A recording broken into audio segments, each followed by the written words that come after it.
Just as the moon receives its light from the sun, so the royal power receives the splendor of its dignity from pontifical authority. Pope Innocent III.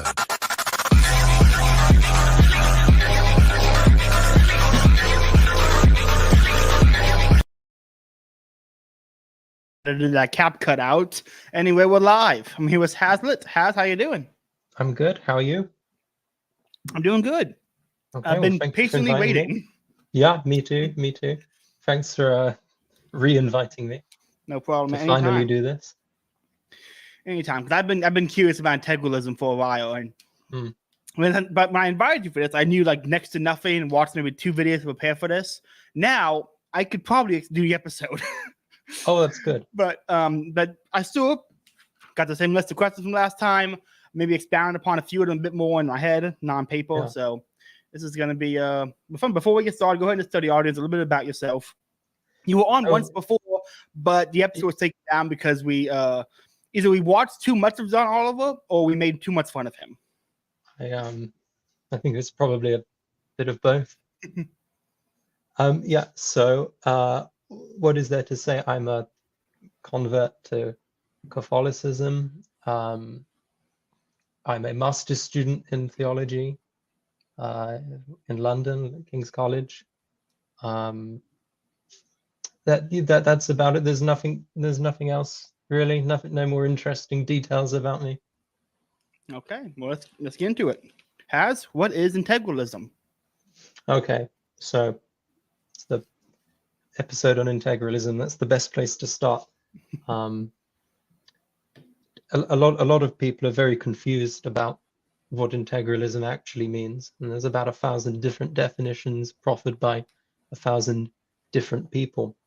But what integralism really is, what it really means, is orthodoxy on a point of doctrine concerning the relation between the temporal power and the spiritual power, or to put that in modern parlance, between church and state. It does not mean, as many people, its opponents contend, a particular political ideology. It's not a form of clericalism. It's not a form of theocracy. It's non-ideological. That's what the modernists and the opponents of integralism will tell you, that it's ideological.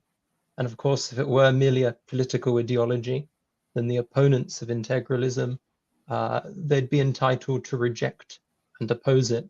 For as many pontiffs have taught, as Leo XIII taught, in particular in his encyclical Sapientiae Christianae, the church is not wed to one form of government more than to any other. The church can accommodate monarchism, republicanism, aristocracy. Of course, the only prerequisite for a governmental system is that it upholds the common good and the divine rights of God. But integralism is something fundamentally different to, say, monarchism or republicanism. The term integralism doesn't denote a political system per se, but as I say, it denotes doctrine, orthodoxy concerning doctrine that has been infallibly taught by the teaching church. And it is therefore something that all Catholics are compelled to assent to because it's fundamentally doctrinal. And so the term integralism, although there are political dimensions to it, the term itself is more like the term Trinitarianism than the term monarchism, inasmuch as Trinitarianism, like integralism, denotes doctrinal orthodoxy. Trinitarianism, of course, doctrinal orthodoxy concerning the tripersonality of God, whereas monarchism denotes a system of government, which is what integralism does not denote. Integralism denotes doctrinal orthodoxy.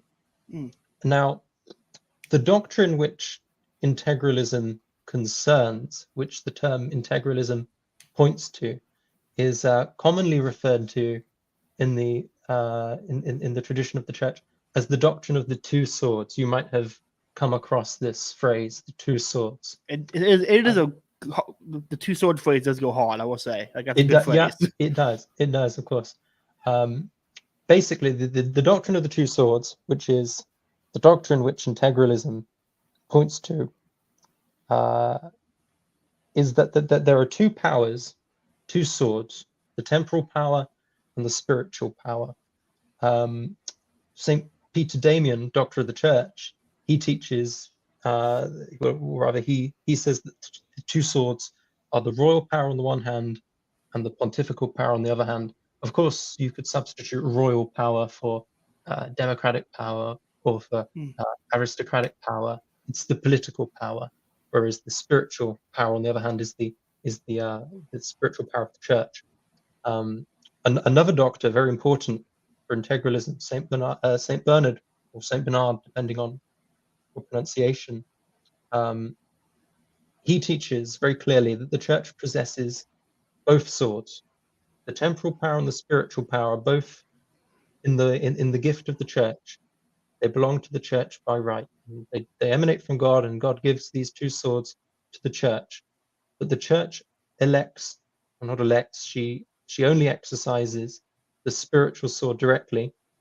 That's God's instruction to her, to only exercise the spiritual sword, except in cases of necessity.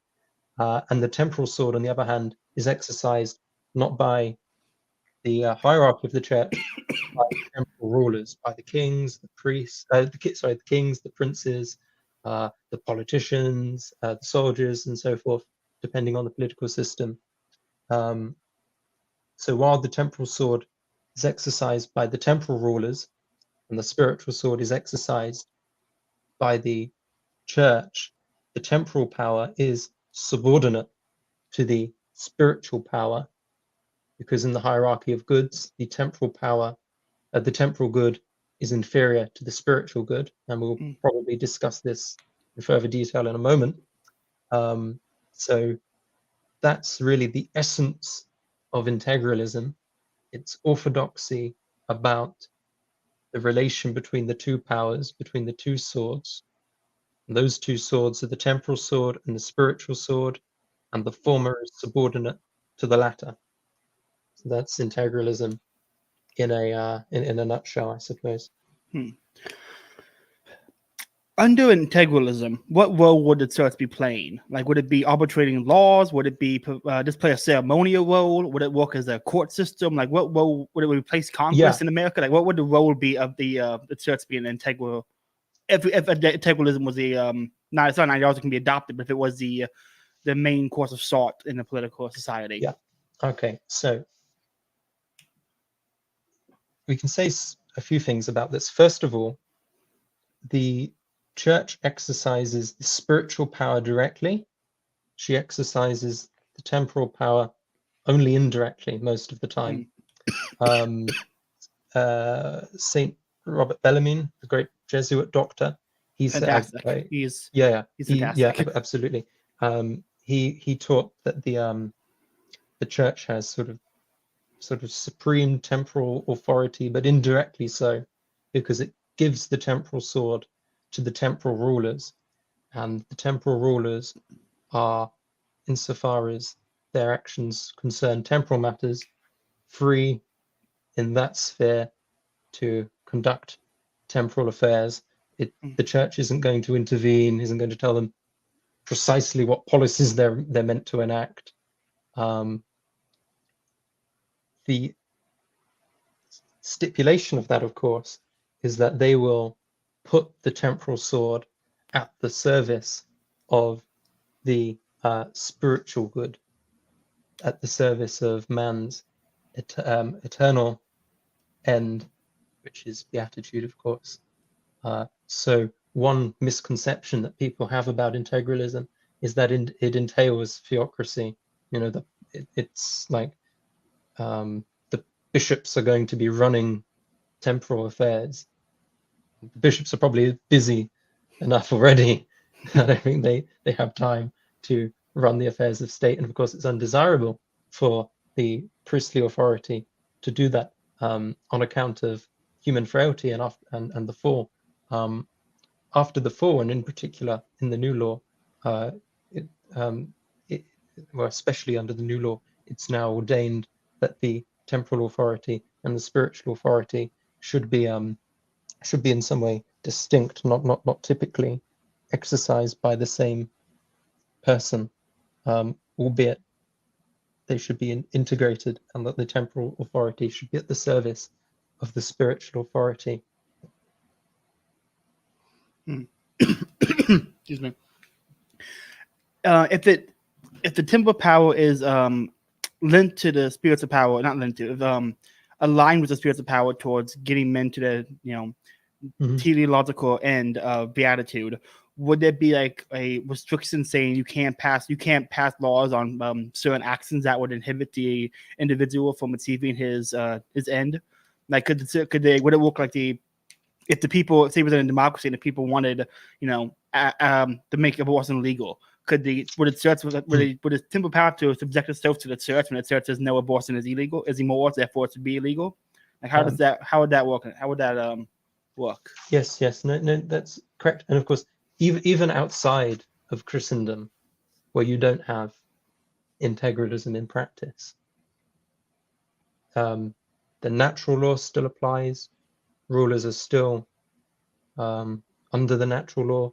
And outside of Christendom, if you had a baptized ruler, if the temporal ruler was a baptized Christian, was a Catholic, even though the temporal society is not properly ordered towards the true religion, negative duties under the moral law still apply, because they apply all times and all places.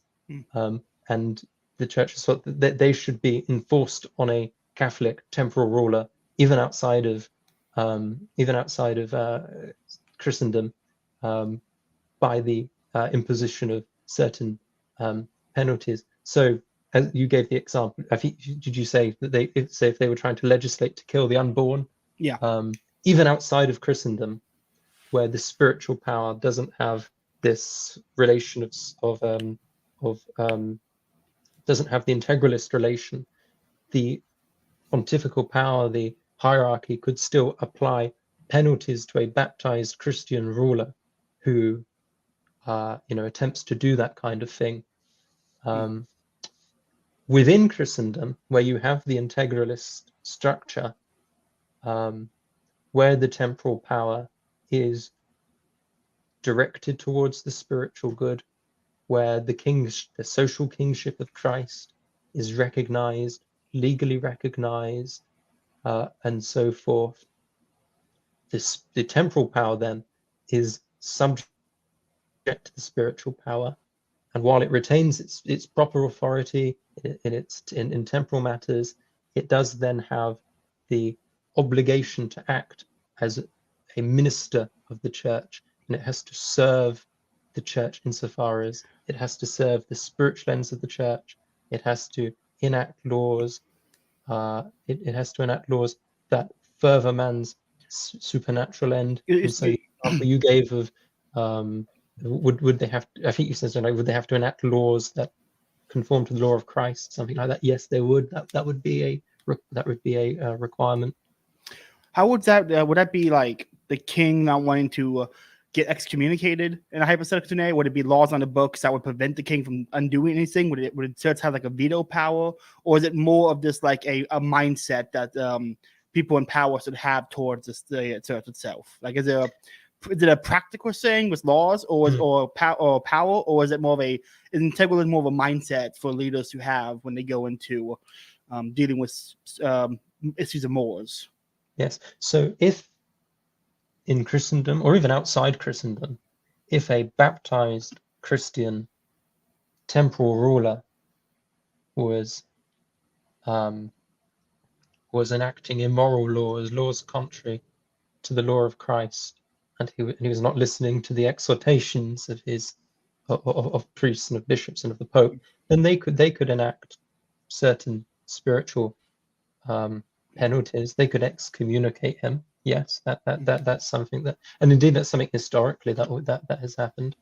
But within Christendom, when you have the relation, when you have the structure rather of Christendom, and you have an integralist system, like I say, the temporal power is free and independent in temporal matters, but they have to use the temporal sword for the supernatural good. That's the sense in which they're subject to the church. And if they fail in that duty, then that's when the church can sort of intervene. That's when it can make interventions. But ordinarily, in the ordinary course of affairs, the church won't be intervening in temporal affairs. And again, to make this point, integralism is not a synonym for theocracy. This is not a case of priests exercising the temporal power, as we've briefly discussed already. The teaching of the two swords is very clear that both swords, while they're in the gift of the church, only the spiritual sword is exercised directly by the church. The temporal sword is wielded by the temporal rulers, and so long as they're keeping up their end of the deal, the church won't intervene and pretend to do their job for them. Is there a basis for integralism? Like, is there papal encyclicals, saints who have written about it in detail? Is there a natural law basis, or if there was, please reference some, explain some. I would leave people some ideas of where they can go to read more about this, or a good argument for natural law to think about. Yeah. So a claim I've made already is that integralism is not an ideology or a fad of certain Catholics. It's it's doctrinal orthodoxy. That the two swords, the doctrine of the two swords, is a true doctrine.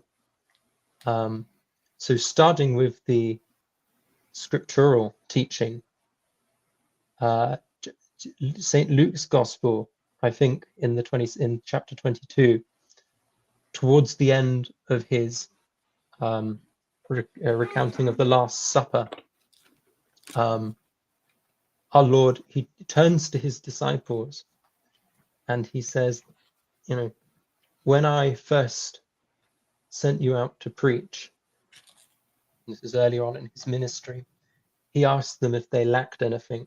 He says, let me find it.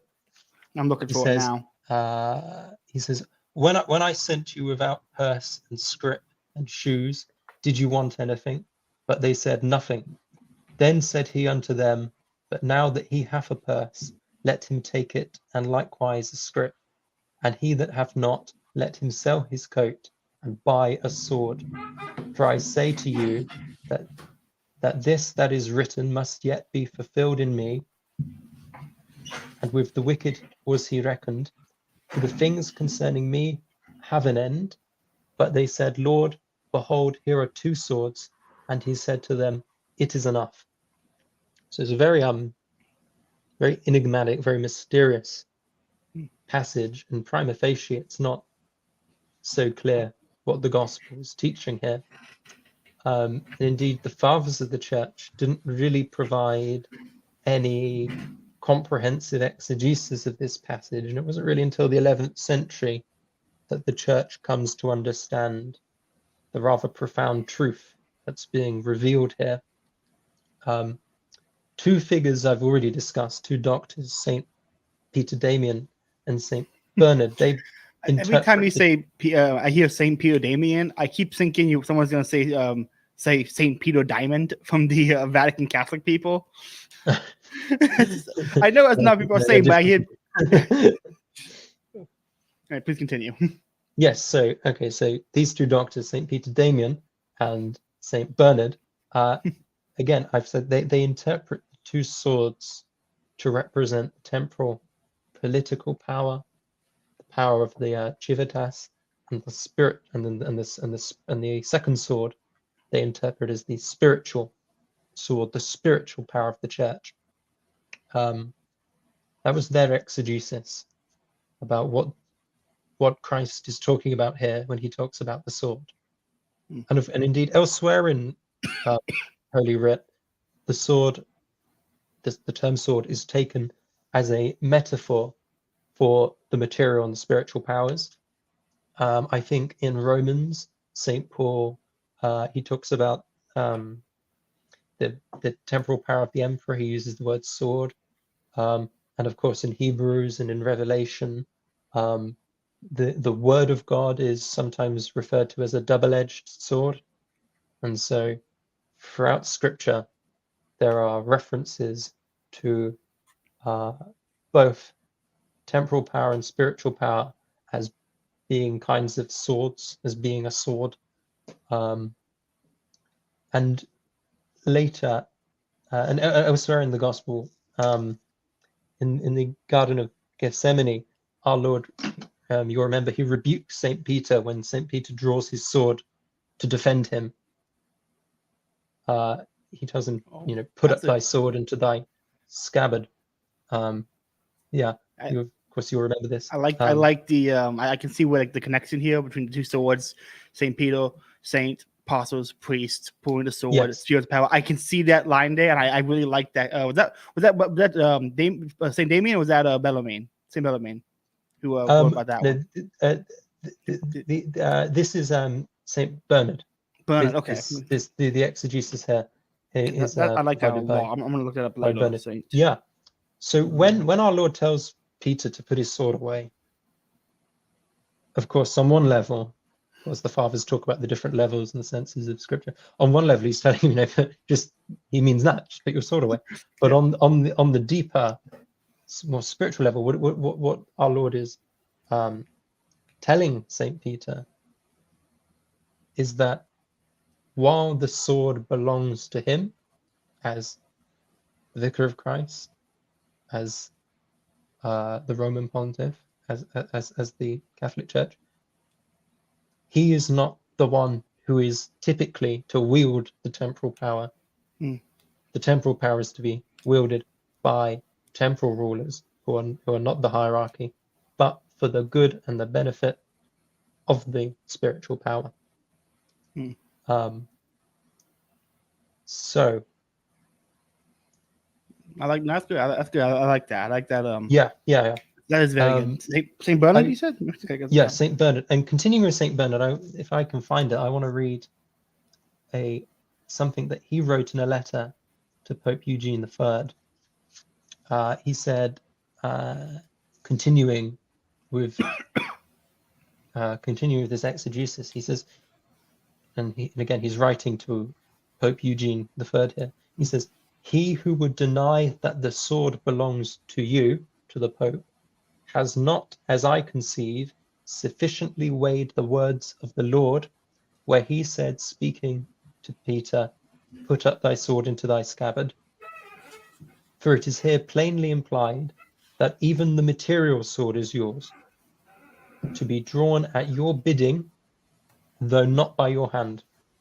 And he continues, "Unless this sword also pertained to you in some sense, then when the disciples said to Christ, 'Lord, behold, here are two swords,' he would never have answered, 'It is enough,' but rather, 'It is too much.' We can therefore conclude that both swords, namely the spiritual and the material, belong to the Church, and that the latter is to be used for the Church, that's the temporal power, the former by the Church, the spiritual power." And so that's the bulk of his exegesis of this passage, this mysterious passage in St. Luke's Gospel, which for many centuries was not fully appreciated until St. Peter Damian, St. Bernard elucidated its deeper meaning, which is that there are two swords, temporal and spiritual, that they both belong to the Church, but only the spiritual is to be used directly by the Church. The temporal is to be used by temporal rulers, but in a relation of subordination, that the temporal power is subordinate to the spiritual power. And you asked if there was any solemn teaching, if you could find this in a papal encyclical or in an infallible definition somewhere, and you can. The doctrine of the two swords and this particular exegesis was infallibly defined by Pope Boniface VIII in his solemn teaching in the papal bull Unum Sanctum, where he basically repeats what Saint Bernard writes verbatim. So I'll read part of that papal bull. It's only a page long, and this is only a segment of that, and you'll be able to see how very similar it is to what we just heard from Saint Bernard. So Pope Boniface VIII, he writes, "We are informed by the texts of the Gospels that in this church and in its power are two swords, namely the spiritual and the temporal. For when the apostles say, 'Behold, here are two swords,' that is to say, in the church, since the apostles were speaking, the Lord did not reply that there were too many, but enough. Certainly, the one who denies that the temporal sword is in the power of Peter has not listened well to the word of the Lord commanding, 'Put up thy sword into thy scabbard.' Therefore, both are in the power of the church, namely the spiritual sword and the material, but indeed the latter is to be exercised on behalf of the church, and truly the former is to be exercised by the church. The former is of the priest, the latter is by the hand of the kings and soldiers, but at the will and sufferance of the priest. However, one sword ought to be subordinated to the other, and temporal authority subjected to spiritual power. For since the apostle said, 'There is no power except from God, and the things that are ordained by God.' But they would not be ordained if one sword were not subordinated to the other, and if the inferior one, as it were not led upwards by the other. For according to the blessed Dionysius, it is a law of the divinity that the lowest things reach the highest place by intermediaries. Then according to the order of the universe, all things are not led back toward equally and immediately, but the lowest by the intermediary, and the inferior by the superior. Hence we must recognize the more clearly that spiritual power surpasses in dignity and in nobility any temporal power whatever, as spiritual things surpass the temporal." So, to recapitulate what the Pope has taught there, the temporal sword and the spiritual sword, they are both the property of the church, but the church gives the temporal sword to temporal rulers. But the temporal rulers must wield the temporal sword for the good of the church, for the good of the spiritual sword. And another point to make here is that this is not some medieval theologian's exegesis. Well, it is, but it's also the Pope's solemnly defined exegesis, and good Catholics understand what that means in terms of I don't have any choice in the matter. I have to assent to this. This actually might be a small divergence, but I would love to hear you go through.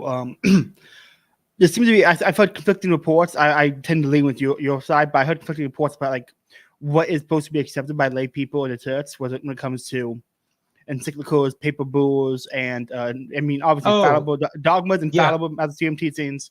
But I've heard arguments saying the encyclicals and these kind of things don't have to be accepted. So what is the argument for what they are supposed to be accepted? Yeah, it's very simple. Okay, so the magisterium can teach infallibly or non-infallibly. It can teach infallibly in three ways. The Pope can teach infallibly by himself, ex cathedra. He can make a solemn. He can make a solemn decree. He can teach infallibly that way. The second way that the magisterium teaches infallibly, and of course infallibly means without error, is through the solemn teaching of an ecumenical or general council. And the third way is through what's called the universal and ordinary magisterium, which is where all the bishops and the Pope teach a matter of faith and morals, and they all hold to this teaching. That's essentially the universal teaching of the church, what the church has always taught, although not solemnly defined, and that constitutes an infallible teaching. But the church can also teach non-infallibly. Most of the time in encyclicals, the Pope is teaching non-infallibly. He's teaching a doctrine, but he doesn't intend to do so. He doesn't intend to do so solemnly and infallibly. So while we have to assent we have to give definitive assent to the infallible teachings. We have to believe it with divine and Catholic faith, the infallible teachings. The non-infallible teachings, we are required to give religious assent to. We're not, but that's the thing. We're required to assent to them nevertheless, although the degree of assent is less. The point is, it's still assent. Can you explain the difference between you said assent to by a lesser degree? What are the different degrees of assent here to a doctrine? You said religious assent. How is that different from any other kind of assent to? Can you explain the differences real quick? You want me to explain the differences between what? You said we have to assent to it, religiously assent to it, and you said earlier the different kind of assent, where it was like have to hold to it as a matter of faith and morals. You said that there's a distinction here. What is the distinction exactly? Like Oh, right, okay. So a infallible teaching demands divine and Catholic faith, a full assent of faith, whereas a ordinary teaching, a non-infallible teaching, demands the sort of the religious assent, which is the submission of mind, of intellect, to the teaching. And of course, the full assent of faith is it's a higher degree of assent because of the degree of theological certitude, because an infallible teaching is infallibly true, whereas a non-infallible teaching, there is a very there is a limited degree of error possible. Not the error that's possible in a non-infallible teaching is such that it's not so great that it could be injurious to the salvation of the faithful. It's not going to lead. They're the kind of errors that won't lead the faithful away from the path of salvation. But at the same time, they're not errors that are so trivial that, basically not errors. And so to these teachings, we've got to give religious assent. To the infallible teachings, we've got to give divine and Catholic assent. But you think about this: the kind of assent you have to give to non-infallible teachings is an enormous degree of assent anyway, and it's a greater degree of assent you'll give to things in secular life. It's this it's this full. It's like a submission of one's mind and of one's will and one's intellect to this teaching. It's not divine and Catholic assent, divine and Catholic faith, but it's still an enormous degree of assent that you must give. So if anyone tells you, oh, as Catholics, we only have to believe what the church has infallibly taught, that's a nonsense. And sometimes that's what quasi-modernists will tell you, because it will then rule out and it will preclude from belief the great body of the church's moral teachings, which are oftentimes infallibly taught by the universal ordinary magisterium. So, and I also sometimes see people who describe themselves as trads, as traditionalists. Sometimes they well, it's not infallible teaching. They sometimes they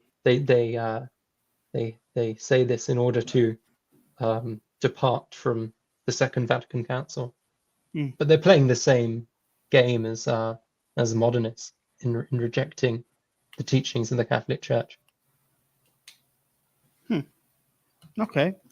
Back to integralism. You've mentioned good. We've mentioned the goal of the temporal powers should be to create a society that would better assist people or not interfere with people's attempts on achieving the natural teleological ends of man.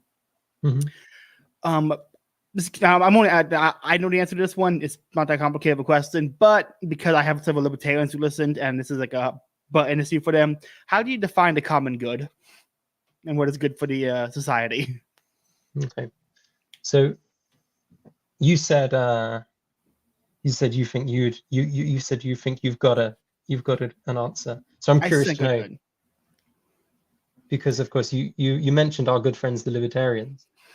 They hear the word common good, which in the Catholic tradition is a very revered concept, sort of the fundamental one of the fundamental political concepts.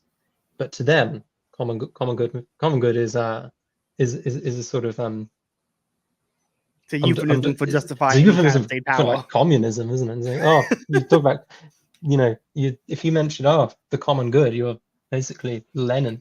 So well, to them at least. So what's your I would say thoughts? that the common good would be a good how do I put this in a succinct way?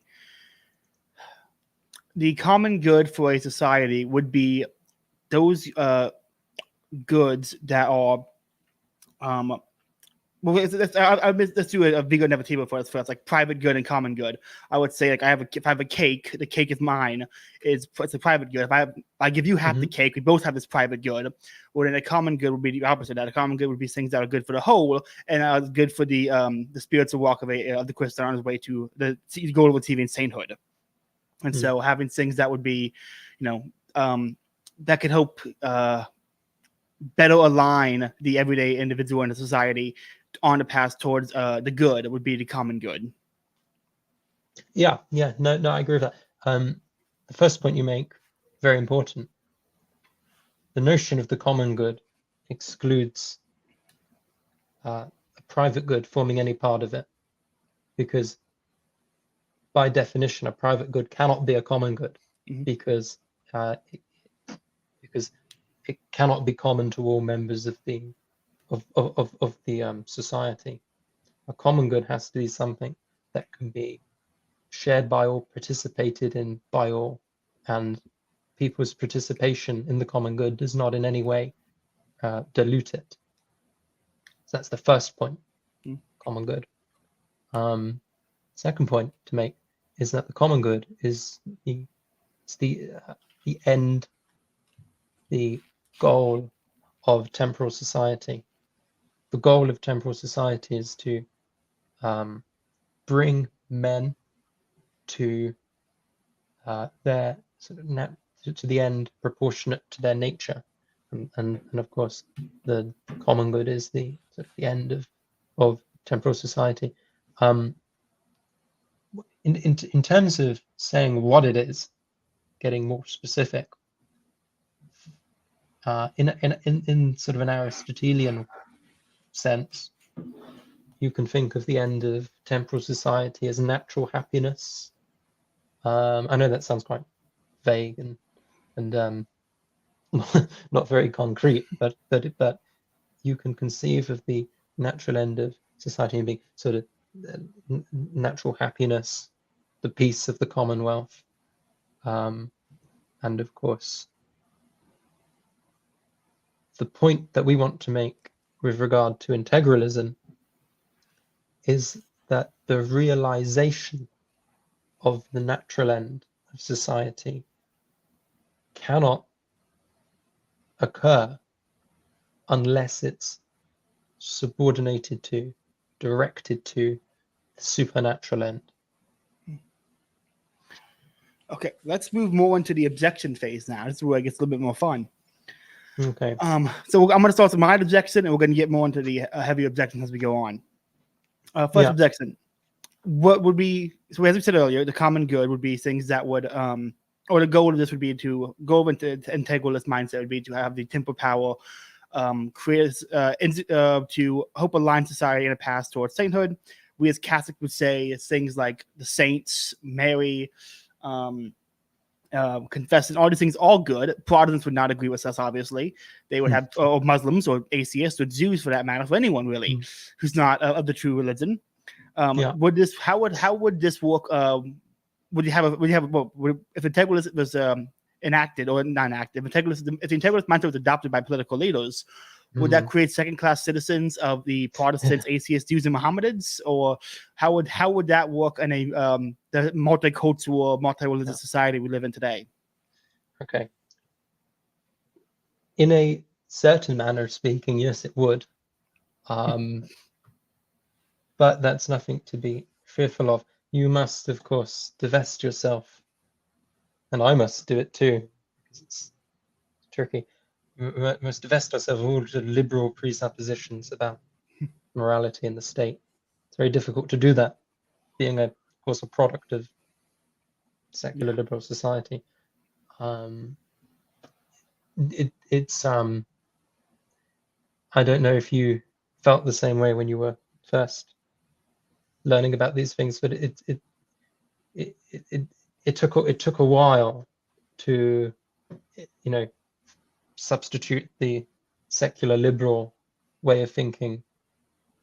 To replace the secular liberal way of thinking with a sort of medieval way of thinking, and that took some effort. So basically, your question is, you know, how would integralism treat the unbaptized members of the non-Catholics? And the first point we ought to make is that the Council of Trent teaches, and I want to get this right, so let me find it.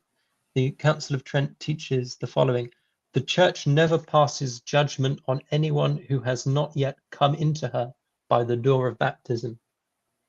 So, in other words, unbaptized people are not under the jurisdiction of the Church. The baptized are under the jurisdiction of the Church, and the Church has, to use the Latin legal phrases, not just auctoritas, authority over them, but true potestas, the ability, the power, the right to coerce. So while unbaptized people are not under the jurisdiction of the Church,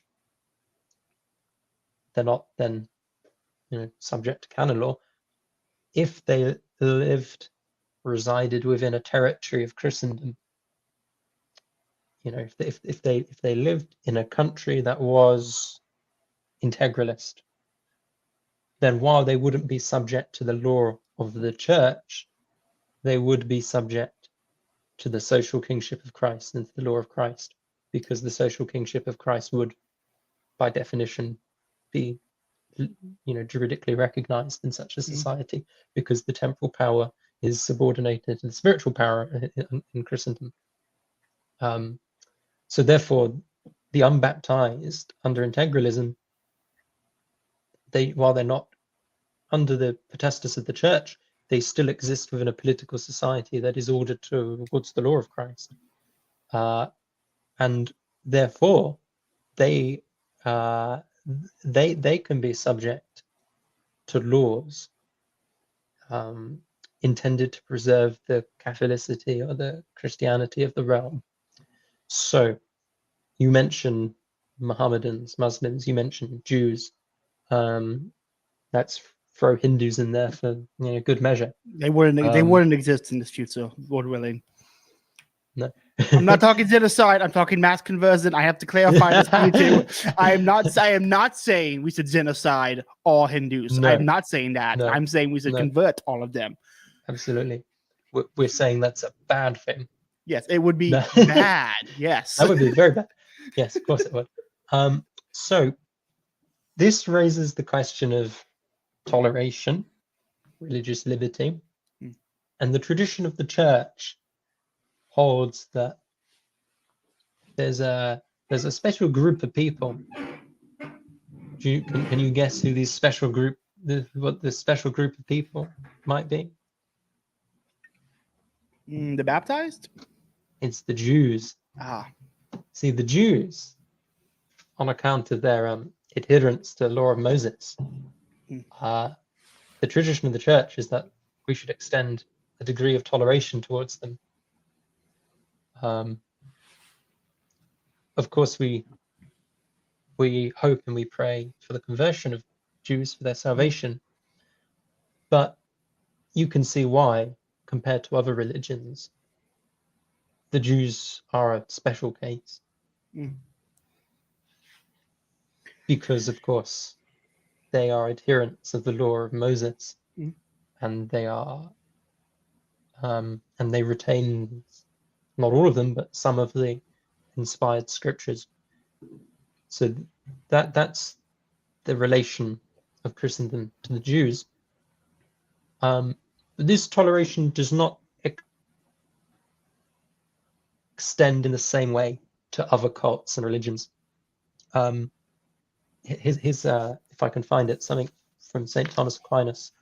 St. Thomas Aquinas writes that the rites of other unbelievers, so not the Jews, which bring nothing of truth, are by no means to be tolerated, except perhaps in order to avoid some evil. So, toleration, we're extending it to the Jews, but probably not to other groups, unless that toleration is necessary to avoid some evil. And by evil, St. Thomas means something that would be harmful to the faithful and their salvation. But I think we have to draw a distinction between paganistic, idolatrous cults, can't really call them religions. On the one hand, and we'll include the Hindus in that, and a monotheistic religion on the other hand. And of course, the other monotheistic religion is Islam. Now, insofar as Islam teaches something of truth, and it can't be doubted that it does, because it holds to the truth that there is one true God. It doesn't have the truths of revelation concerning the tri-personality of God, but at any rate, it teaches the oneness and the unicity of God, which is, of course, a truth arrived at not only through revelation, but through natural reason. So, in the case of Muslims in Christendom, they can be afforded a limited toleration. I say limited toleration. What we couldn't allow, for instance, is the promulgation of ideas and the dissemination of them that would be harmful to the Catholicity of the temporal society, that would undermine the kingship of Christ, and most importantly, that would harm the salvation of souls. So has that answered your question? It does, but it kind of leads me to a second question. Yeah. Have you ever heard of Father James Rooney? Or was it Dominic? Father James, Dominic Rooney or James Rooney? I can't remember who exactly. I don't think I have. Okay, he's a Dominican friar. Currently at a Baptist college in Hong Kong, which is a weird mixture of Dominican at a Baptist college in Hong Kong. Yeah, well, I hope it does some good for the Baptists. Yeah, it's weird. He is very anti-integralist. Yeah, and he has an argument that I've heard, and he says, according to him, I've not read this myself, so I wanted to say, according to him, St. Thomas has said one of the goals of a society is to maintain peace. Otherwise, so if the goal of society is to maintain peace in this limiting of the, different actions of Mohammedans or of Protestants or of Hindus, how does that doesn't seem like it can maintain peace? That seems like it would cause more problems. So how does that does that go against the idea of society being the goal? It seems to me that would work directly against one of the goals of society. Yeah. So In that small quote I read from the Angelic Doctor, I'll read it again. He says, I've got to find it now.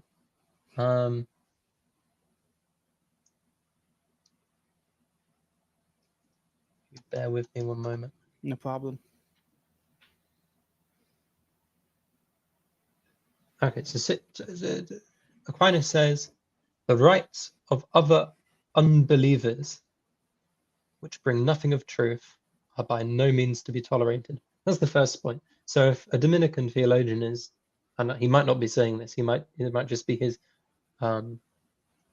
personal view, but if he's trying to say that Aquinas was not in favor of non-toleration, well, quite clearly there, Aquinas says, the rights of other unbelievers, which bring nothing of truth, are by no means to be tolerated. But there's a caveat, as there often is, and he says, except perhaps in order to avoid some evil. And Aquinas teaches this elsewhere with regard to other things.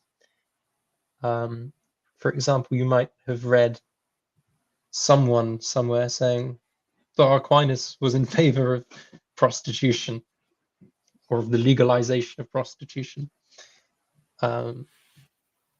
Because, again, Aquinas says, sometimes it may be the case that prohibiting evil things will yield a greater evil as a consequence than if they were, begrudgingly tolerated. And that's true.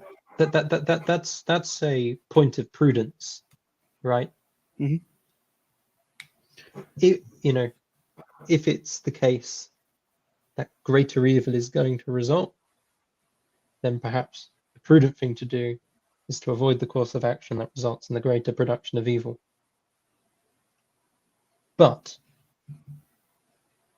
of course, that firstly, that depends on it being the case that limited toleration for Muslims would produce greater evil in society than limited toleration. And I don't see. I don't see why that would be the case.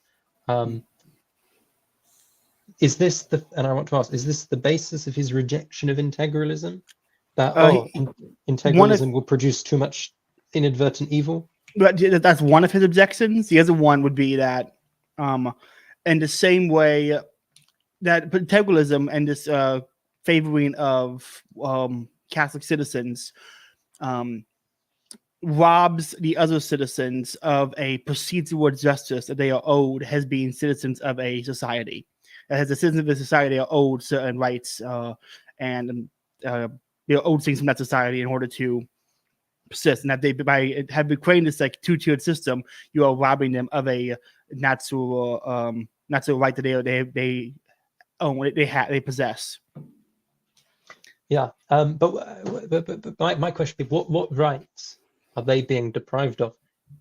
I mean, here what they're being deprived of is the pseudo right, the non-right to promulgate false doctrines which are harmful to the salvation of souls. Of course, maybe he and I have different conceptions of what integralism would look like, but no one's, an integralist society would not impose penalties on the unbaptized simply in virtue of them being baptized. I mean, unless you consider the right to practice adultery or Satanism or the kinds of things that are just evil. He had some weird takes. One of them was that he didn't believe abortion. He didn't believe abortion should be outlawed because the majority of the population would be against it. With the utmost respect for this priest, because he's a priest and because he's Dominican, I have a great love for the Dominicans, of course. But with the utmost respect, if that's his opinion on on the industrial slaughter of the unborn. Yeah. It was yeah, that it's to be a states' right issue, and each state to be able to decide, because the right of the individuals to govern themselves is a important right. His argument was very much based in all of his arguments against it seemed very much based in democracy. And I see. I remember listening to it. I remember listening to it. I remember yelling at the podcast of listening to it. He was on, and I said, "You say the goal of society is peace. I can make so many different arguments that democracy entails there would never be peace." It seems very contradictory right there. Yeah. One criticism of democracy that you've alluded to is that it's almost like you put the members of society in a perpetual state of conflict with one another. Yeah, it's I can make the same quote he referenced to kind of go against integralism. I can make that same quote from Aquinas work as an argument against democracy. So he seemed very intelligent on other matters I listened to him on. It seemed like he had bought into a lot of the lies of modernism. And I don't want to. He is a priest. He is a Dominican. He's way smarter than me in many areas, but it seemed like this was not an area of expertise for him. And in doing so, he's adopted several incorrect positions out of ignorance of other positions. And no one can know everything, so I'm not going to besmirch him for it. But when you start defending abortion, the states' rights have a decision on abortion instead of being. You kind of lost the plot here. Yeah, you've certainly lost a point on this. Anyone who purports to have come up with an argument against integralism, the thing is, and as we've discussed, this is an infallibly defined point of doctrine. He objected to that as well. He said the church, he doesn't believe the church ever infallibly defined or supported integralism. Okay, and so I'd like to know what he makes of unum sanctum. What he makes of quanta cura, because of course someone we haven't discussed is Pius IX, who he repeated the teaching of Boniface VIII in I think it's either an encyclical or I think it's an encyclical quantum cura, and he condemns the idea that the best state of society is one in which state and church are separate. He condemns that. He says, no, this is contrary to truth, and truth is that the best state of society is one in which the church and state are united according to the integralist doctrine. So there's an instance of this being infallibly taught.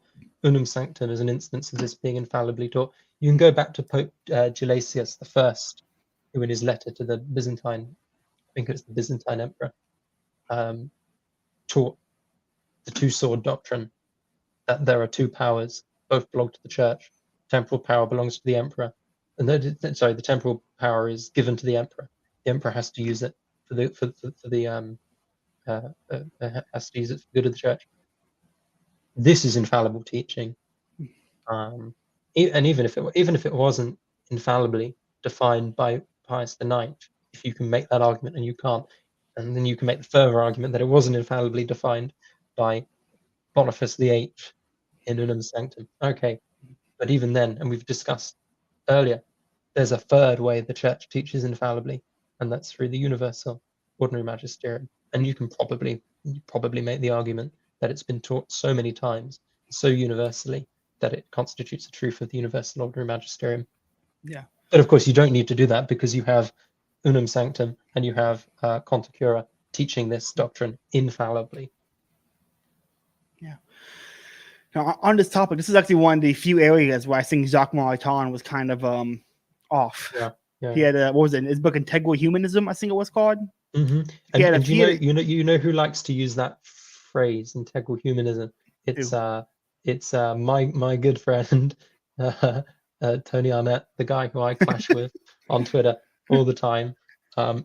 He uses that phrase from Maritain, integral humanism, and unsurprisingly, he's an opponent of integralism. Of course. it's yeah, I mean, I love I love Maui Tong. He's probably the main. I mean, besides St. Thomas Aquinas, he's probably the most talked about person on the channel.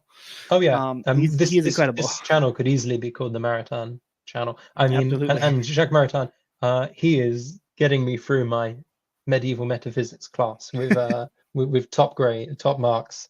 Thanks to him and his just his impeccable body of writing. He was French. We have to make allowances for the French when it comes to political ideas. It's very true. That's very true. Yeah. After politically speaking, after St. Louis, it was all just downhill. Yeah. It was all downhill. Okay, so we've kind of gone through I've gone through a few Catholic objections. So from it now, I'm going to move into more of a Protestant objections, and then we're going to go from there to atheist objections. Okay. So these are going to be more. These are going to be a bit more different, a bit different. So I'm curious what you say. Yeah. In the same way, we are tripartite beings with body, soul, and mind. It seems that you are saying society is dualistic, with the temporal power, the state, and the spiritual power. Spiritual power of the church. But it seems to me you are missing the third power, the citizenry. Are they not owed the same level of respect as the other two powers? Certain their consent to any government structure be accounted for. Okay.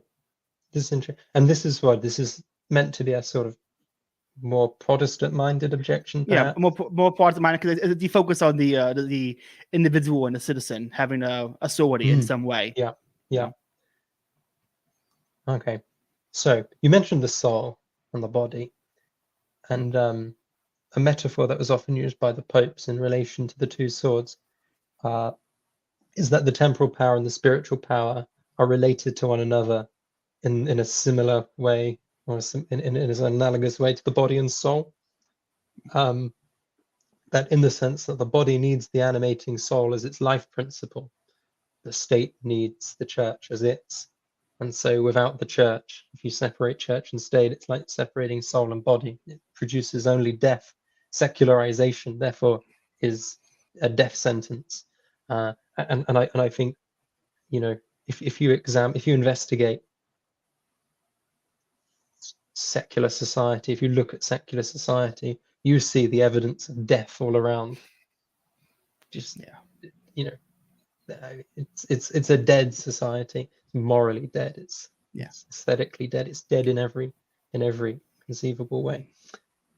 We live in the caucus of a once great civilization. No, we do. So could you if you repeat what you said? In the same way, we are tripartite beings, body, soul, and mind. It seems that you're saying society is dualistic, with the temporal power of the state and the spiritual power of the church. But it seems to me you are missing the third power of the citizenry. Are they not owed the same level of respect and authority as the other two powers? Okay, so we've discussed the two powers that God ordained for there to be two powers over men: the spiritual power and the temporal power. The question then, is there a third power, the citizenry? And the answer is no, because the citizenry is a collection of people. It's not a power ordained by God in the same way the spiritual power and the temporal power is. The temporal power has the end of bringing men to the goal assigned to them by the author of nature, by God, and the spiritual power has the end of bringing men to heaven. And saving them from the fires of hell. Again, the citizenry doesn't have an end in that way. It's not a power. It doesn't have auctoritas. It doesn't have authority. This notion that the people, the citizens, are the source of power, of authority, is an erroneous liberal doctrine of liberalism. The rationalists, so the 18th century Enlightenment rationalists, who rejected divine revelation, rejected the doctrine that God is the sovereign of the universe, and that Christ is the King of Kings, and that therefore God is the only source of authority. Rejecting this, they concluded that the source and the origin of political authority was not God but man. and this is what's sometimes called popular sovereignty. It's the basis of what's called social contract theory, which is very important in liberalism and in classical liberalism. It's the doctrine of Locke. It's the doctrine of Hobbes, and it's completely opposed to divine revelation. It's been condemned by the pontiffs. The idea in social contract theory is that power, authority, it resides primarily in the people, in the citizenry, and then it flows into the hands of the temporal rulers. But despite this, in some way, it continues to belong primarily to the people. I mean, this is patently absurd. St. Pius X said, he basically said this is fucking retarded, because he pointed out, he didn't use those words, but he pointed out the manifest absurdity in claiming that power belongs to the people, the people give it to the rulers, but it still belongs to the people, because it's in the nature of delegation, which is what's happening here. People are delegating power. It's in the nature of delegation to descend, not to ascend. If I delegate power, it's coming from above and I'm giving it to someone. It's not coming from below and flowing upwards. That's a contradiction. That's against the nature of delegation. And another great pope, one of my favorite popes, Leo XIII, he condemned absolutely this doctrine in his encyclical on political government. I actually think I can find it. If you give me one moment. No problem. Because it's very interesting and it will answer your question. Maybe it might be in Denzinger. While you're looking for that, we remind everybody to like, comment, share, subscribe. This may have been a dry episode, but it's been a very informative episode. So if you made it this far, good on you. And make sure you tell people, if you say it to them, let them know, hey, this might be a little dry, but it's definitely informative. And it gets more what's the up? And that's actually, I just realized, when you say something's dry, like content wise or humor wise, what's the opposite of that? Do we say it's wet? Do we this is a very wet episode. Juicy? I guess you'd say juicy. That sounds like it's like a scandalous thing. Sounds gay. Yeah. It's been a weird juicy episode, boys. No. Wonder what the opposite of dry would be in that kind of context. Dry. Exciting. It's been exciting. That's a good one. That doesn't seem to fit, but it's the only opposite we could think of, so it's exciting. I think many of your listeners find theology exciting. So I hope so. We hope so. Otherwise, what are they doing listening to? They love my theology. They love my beautiful artistic lisp. It must be that. Anyway, I found it. Here we go. So, on social contract, on the notion of popular sovereignty, Leo XIII writes, modern writers in great numbers, following in the footsteps of those who called themselves philosophers in the last century, declare that all power comes from the people, that consequently those who exercise power in society do not exercise it from their own authority, but from an authority delegated to them by the people, and on the condition that it can be revoked by the will of the people from whom they hold it. Quite contrary is the sentiment of Catholics, who hold that the right of governing derives from God as its natural and necessary principle. So there you have it. Pius X and Leo XIII rejecting this idea that power comes from the citizenry, from the people. So no, integralism is not neglecting to account for this third power, the citizenry, because it doesn't exist. There is the temporal power, there is the spiritual power, and the citizenry are, that's subject to the temporal power, and insofar as they're baptized Christians, they're subject to the spiritual power. Even if they're not baptized Christians, under integralism, they're sort of indirectly subject to it insofar as the temporal power has to have consideration for supernatural things. So no, in response to that objection, no, it doesn't work. Okay, this is going to be more of a Calvinist objection. Jesus was apolitical. He did Oh, not was seek to he? take over. He did not seek to take over any temporal power. Yeah. He said he was not a Messiah who came to rule in Yeah, the temporal in the temporal sense that Jews expected him to. Why shouldn't we? If we're supposed to be like Jesus, shouldn't we seek to be apolitical as well? Ah, there we go. So it's interesting because most of the time what you hear is people of, you know, whatever political ideology saying, actually, Jesus was whatever I am. So actually, no, Jesus was a socialist. No, Jesus was like a PragerU loving neoconservative. That's right. Um, An you know, Jesus was, you know, he was anarchist. Jesus was an anarchist. Jesus was a libertarian. Jesus was a great advocate of Judeo-Christians, whatever it is, you know. So this is certainly a new one. The claim that actually no, Jesus was none of those. He was apolitical. He was apolitical. So the first thing to say about this is, well, we've already discussed St. Luke's Gospel and Christ telling the apostles, as we've seen, that there are two swords, that they belong to both of them, and that these two swords, the material political sword and the spiritual sword, it'd be very strange for an apolitical person to be giving the material sword of temporal power and authority to his apostles. The second point I might make is that throughout in several places in sacred scripture, our blessed Lord not only reproached, like spiritually reproached people, but also cities, the polis, the polity. So, you know, he's not only telling off people, he's telling off cities. And that's something someone who's apolitical could not do. Saint Matthew, for instance, and again, I think I wrote it down in preparation.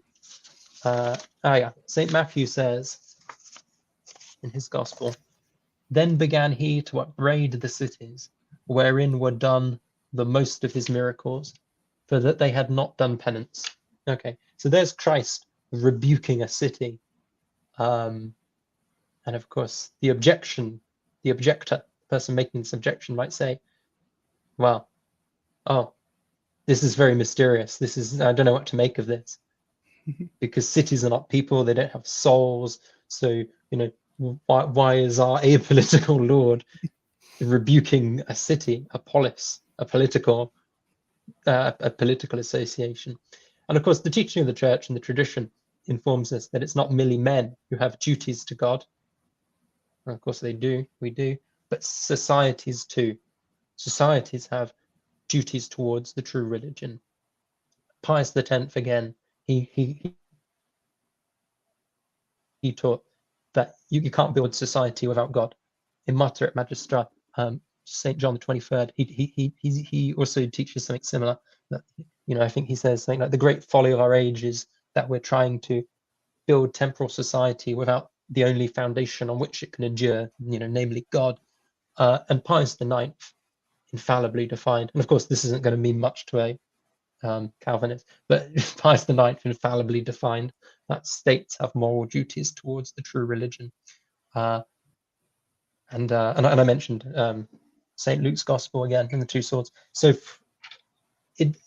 Scripture teaches that our Lord has a political doctrine, that he has established in the Catholic Church the city of God, and that he has given the Church temporal power and spiritual power, but that the temporal power is to be exercised not by the Church, but by temporal rulers, and that they are to orient their rule towards the law of Christ. And so, no, Jesus is not apolitical in that sense, not in the not in the sense that we're talking about. Of course, Jesus wasn't. He didn't. The second person of the Blessed Trinity didn't become man primarily to, you know, to campaign or to canvass for a political party, but he does teach a doctrine concerning the temporal power. Yeah, that's the point. The salvific doctrine of Christ applies not only to men but to human societies. Man is a social animal. We know this. Aristotle teaches this. He joins with other men in society to reach his natural end. But his natural end is subordinated to his supernatural end. So temporal society has to play its role in bringing men to heaven. That's Christ's teaching. So no, he's not. You can't object to integralism by claiming that he's apolitical, because that's contrary to his teaching. Okay, let's move on to the secular atheist objections now. Mm. Why should the Catholic Church have a say over anything the state does? The state has to represent all of its citizens, not just the Catholic ones. Are you condoning forced conversions, or are you saying we should create the integralism to create an incentive structure that those who want to get the benefits of living in an integral Catholic society have to convert? Yeah. So the objection here is, if I want to sodomize my my underage boyfriend, or I want to abort babies, the church should not be telling me not to do that, and the state certainly should not be telling me that I can't do that. This objection is clearly on shaky ground. About the forced conversions, I know. Look, people are not immaculate. Only 2 people were. And so the history of the church, unfortunately, there were forced conversions. I mean, nothing compared to what the Muslims have done or doing or continue to do. But forced conversion is clearly repugnant. It's a contradiction. You can't force a conversion. It's impossible. And it's utterly condemned. Pius XII in I think in Mystici Corporis, in the mystical body, in encyclical, taught that not taught but condemned forced conversion. He teaches it's ontologically impossible. You can't come to faith through coercion of will. It must be perfectly free. And that's the church doctrine, even if it was not always historically the perfect practice of the church, still revealed truth. And so yeah, what I would say into the second part of that was like creating a society that would incentivize conversion as to get the benefits of society. I'm like, why would that be wrong? I don't particularly see anything wrong with in creating incentives for those who want to convert. Yeah, well, to the atheist, conversion, I mean, what does it mean? There's no supernatural consequence of it. You just become, you just go to mass on a Sunday and you go to confession and you receive Holy Communion, and then you die like everyone else, and that's the end of the show. But of course, to a Catholic, what does conversion mean? It means saving souls, immortal souls, from the fires of hell. And so, of course, we want to create incentives for people to convert. Why? Because we're not evil people, and we desire very earnestly the salvation of souls, because God desires the salvation of souls. And Christ desires the salvation of souls, and we want to be like Christ, and we want all people. We would love for all people to be saved. Is there any more to this objection? Anything else you want me to talk about? I have one more objection, I think. Let me find it. No, we kind of covered that one. This last one's a fun one, so I'm going to go for it anyway. The state on. There you go. This sounds very much like you want to return to the political dark ages by abolishing the separation between church and state. Yes. Chad, yes, mean yes. Yes. No, but I mean, yeah, I do. I do want to repeal the separation of church and state. Catholics do want to repeal. I mean, every pope has taught that. The Vatican, the Second Council of the Vatican, people often say, in Dignitatis Humanae, the church just, either repudiates this teaching or it forgets about it. Of course, it's not true, because in that document, it's they say very explicitly that we leave intact the traditional teaching of the church concerning church and state, or however they word it. The separation of church and state is calamitous for society. Just look at things, and you can't tell me it's not been. It's been a good. It's been a good experiment. Like separating the mind from the body. Yeah, it's separating soul and body, and you say, yeah, exactly. It's death. Secularism is death. Separation of church and state is death for the Commonwealth. And as we've discussed, it's a doctrine that's wholly contrary to divine revelation, which teaches that spiritual power and temporal power ought to be joined, it's body to soul, and that the temporal power should be put at the service of the spiritual power.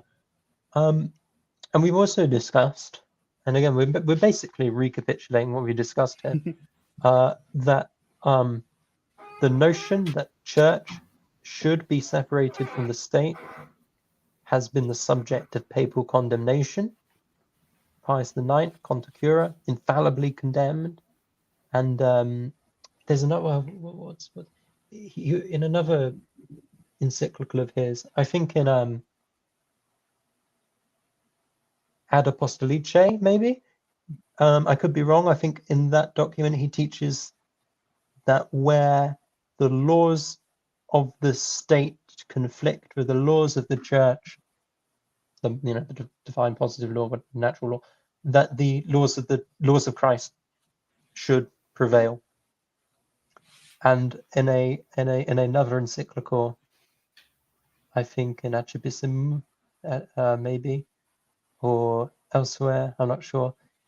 He's more explicit. He says, that the liberal idea that the church should be separated from the state is an error that's opposed to divine revelation. So there you have it. Yep. Do I want to return to separation of church and state? Yes. Why? Because I'm a Catholic, and it's the infallible teaching of the church that separation of church and state is contrary to divine revelation, and the Second Council of the Vatican leaves this teaching intact. Okay, well, that covers all of it. From Matthew here, very wet episode. Yes, it is, Matthew. This is great. Thank you, Has, so much for coming on. No, thank you. It's been a pleasure.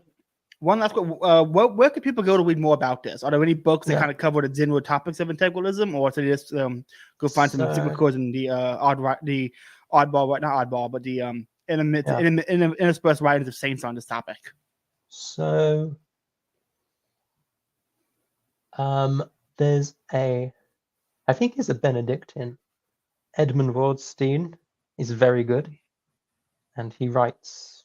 He just produces so much writing on this subject.